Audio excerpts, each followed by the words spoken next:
কবিরাজ যে ওষুধের নাম বলেছে সমস্তই তো তার শ্বশুর ভাসুর আর স্বামীর নাম, তাহলে সে শাশুড়িকে এখন বলবে কিভাবে? আগেকার দিনের বিবাহিত মহিলারা তার স্বামীর নাম, ভাসুরের নাম, শ্বশুরের নাম, এমনকি তার দাদা শ্বশুরের নাম পর্যন্ত মুখে নিতেন না।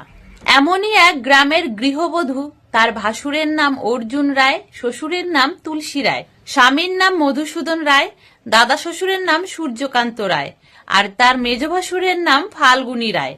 একদিন গৃহবধূ প্রচন্ড রকম অসুস্থ হয়ে পড়লেন। তখনকার সময়ে ভালো কোনো ডাক্তারও পাওয়া যেত না। গ্রামের সমস্ত মানুষ গ্রামে থাকায় কোনো এক কবিরাজের কাছে যেতেন।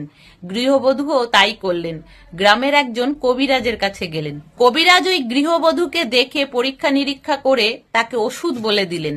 অর্জুন গাছের ছাল আর তুলসী পাতা একসঙ্গে ভালো করে বেটে তার ভেতরে 2 ফোঁটা মধু মিশিয়ে প্রতিদিন সকালে সূর্য ওঠার আগে পুরো ফাল্গুন মাস ওই গৃহবধূ যদি খেতে পারে তাহলেই সে খুব তাড়াতাড়ি সুস্থ হয়ে যাবে।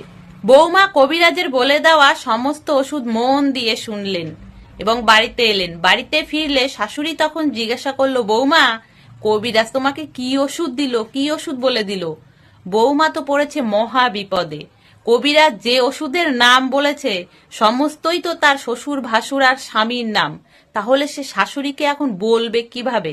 বৌমা অনেকক্ষণ ভেবে চিন্তে নিয়ে তারপরে তার শাশুড়ি মাকে উত্তর দিলেন, ভাসুর ঠাকুরের ছাল ছাড়াইয়া শ্বশুর দিয়া বাইটা তেনারে 2 ফোঁটা মিশাইয়া দাদা শ্বশুরের ওঠনের আগে পুরা মেজ ভাসুরে খাইতে পারলেই রোগমুক্ত হইমু।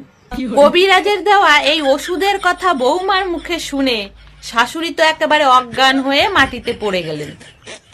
তাহলে বন্ধুরা, এই ছিল আজকের একটা ছোট্ট মজার গল্প। যদি ভালো লাগে প্লিজ লাইক করে দিও, সাথে কমেন্টেও জানিও কেমন লাগলো। সকলে ভালো থেকো, সুস্থ থেকো।